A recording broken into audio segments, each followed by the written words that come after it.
Olá, amigos e amigas, Diácono Beto Brescancin, da Arquidiocese de Maringá, para o nosso 24º estudo sobre o livro de Gênesis 1 a 11. Estamos estudando a história de Caim. Iniciemos este nosso encontro invocando a Santíssima Trindade, que é Pai, Filho e Espírito Santo. Amém. Se você ainda não é inscrito em nosso canal, se inscreva, aperte o sininho, compartilhe com amigos e amigas e participe desta obra evangelizadora. E hoje nós vamos olhar sobre as punições não se cumprem. Isso mesmo, gente. Com Deus é assim.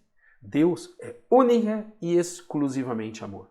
Ai, Deus está me testando. Deus não testa ninguém.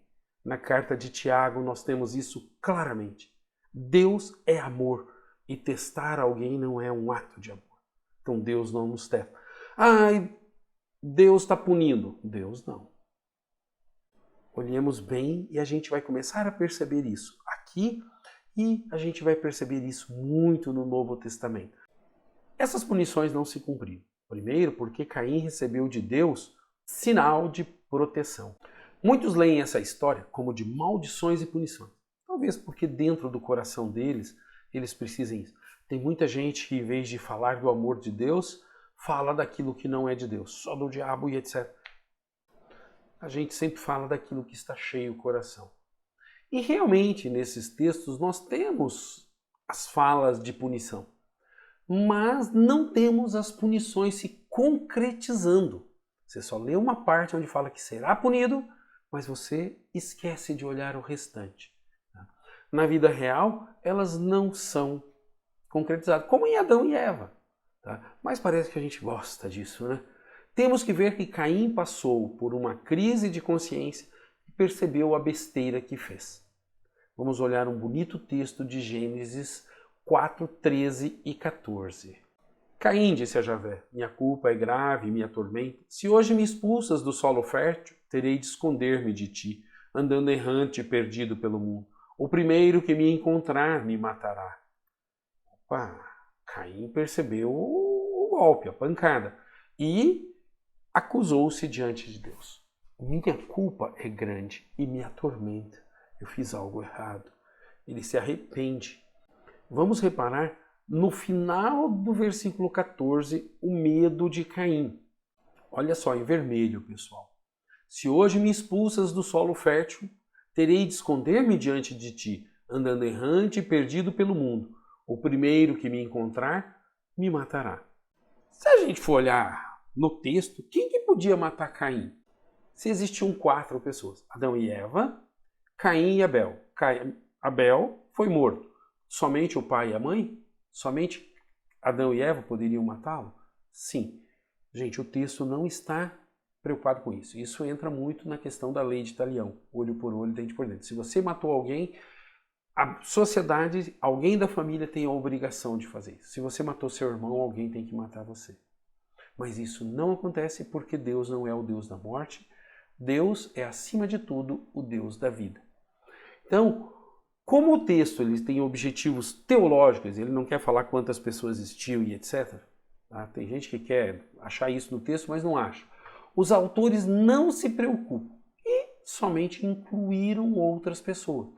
Voltamos a afirmar que o objetivo do texto, gente, é única e exclusivamente teológico. E que procura mostrar que Deus não abandonou Caim mesmo após seu crime. Como também não nos abandona hoje quando nós erramos, mas nos acolhe. O texto não falou qual é o sinal, mas supomos que seja de proteção, de amor, de acolhimento. Qual foi o sinal não é o importante. O importante é que Deus protegeu e acolheu Caim. O texto nos mostra que Deus não abandonou o homem, mas o amou e protegeu. Este é um motivo para afirmar que Deus é amor. Vejamos o texto de Gênesis 4,15. Javé lhe respondeu: quem matar Caim será vingado 7 vezes. E Javé colocou um sinal sobre Caim a fim de que ele não fosse morto por quem o encontrasse. Opa, que legal! Caim fez um monte de besteira, a terra clamou por Caim. E o que aconteceu? Deus acolheu Caim. Porque Deus sempre nos dá uma nova possibilidade. Deus, Ele nunca deixa de nos acolher. Ele sempre continua de braço aberto. Nós é que às vezes não queremos voltar à proteção, ao carinho e ao acolhimento de Deus. Já em relação à segunda punição, vamos dar uma olhadinha. Segunda punição, perdido e errante. Será que ela se realiza? Não, ela não se realiza. Na parte da punição, esta é a segunda. Mas a primeira a ser demonstrada que não foi aplicada, ou seja, ela é a segunda na ordem do texto, mas ela é a primeira a ser falada que não é aplicada porque é dela que depende a outra. A primeira, que foi a aridez do solo, foi a segunda a não ser aplicada. Nós temos uma inversão no texto, mostrando sua riqueza literária e a necessidade de uma terra fixa para um agricultor, para ele poder plantar. Na sequência, depois de receber o sinal de proteção, o texto fala que Caim foi morar num lugar fixo, não dando cumprimento ao texto da punição de Gênesis 4:12. Vamos olhar o versículo 16 do capítulo 4. Caim saiu da presença de Javé e habitou na terra de Nod, a leste de Éden. Opa! Ele saiu de perto de Javé, por quê? Porque o que ele fez o afastou de Javé, Javé não se afastou dele, foi ele que se afastou de Javé, e ele foi aonde? Morar na terra de Nod, a leste de Éden. Ou seja, ele tem uma terra para se estabelecer e tem um endereço, é a leste de Éden. Ah, olha, ele mora ali na zona leste, ele mora no bairro tal. Opa, ele não é mais um perdido e errante. E a terra? A terra nós vamos olhar daqui um pouco se ela deu ou não seus frutos. Gente, chega pertinho, tá? Vocês estão vendo que Deus é amor? Então quando a gente fala que Deus está nos testando, que Deus vai vingar, não é Javé, o Deus da Bíblia.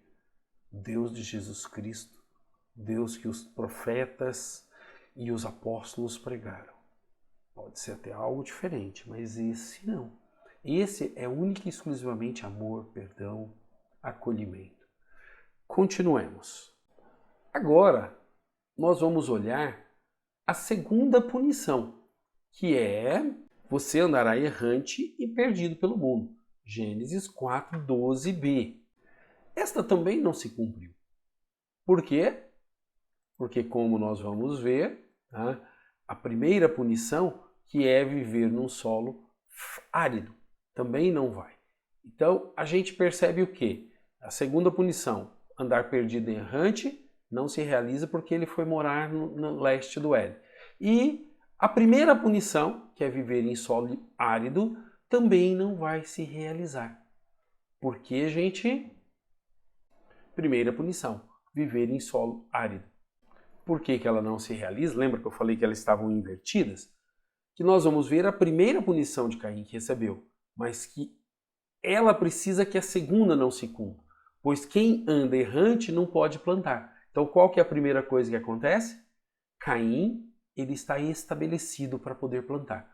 Nós já vimos que a punição de Adão e Eva os levou para fora do paraíso, mas ainda em contato com Deus. Vimos que a terra lhe daria frutos, mas com o suor do seu rosto. Para Eva ainda teria as dores de parto e a inimizade com a serpente. Na história de Caim, a primeira punição vem com a infertilidade do solo. A gente já viu isso daí. Vamos ver de novo. Gênesis 4:12a. Ainda que você cultive o solo, ele não lhe dará mais o seu produto, o seu fruto, ou seja, você não vai colher. Então, qual que é a primeira coisa que Caim precisava? Estar fixo numa terra para poder plantar. Naquele tempo não dava para você ficar escolhendo, andando, escolhendo e plantando em qualquer lugar. Você tinha que ter uma terra sua. Ao lermos este versículo, parece que Caim foi severamente punido com uma vida de dureza, pois não colherá dos frutos da terra. Mas temos que lembrar que Deus usou de misericórdia com Caim, dando-lhe um sinal. Muitos pensariam que Caim passou o resto da vida sofrendo, mas o versículo 17 mostra que ele se casou e teve filhos. Quem casa e tem filhos é porque consegue sustentar uma esposa e os filhos. Então ele passou fome? Gênesis 4:17. Caim se uniu à sua mulher, que concebeu e deu à luz Enoque. Caim construiu uma cidade e deu à cidade o nome de seu filho Enoque. Opa, que coisa, hein? Tá?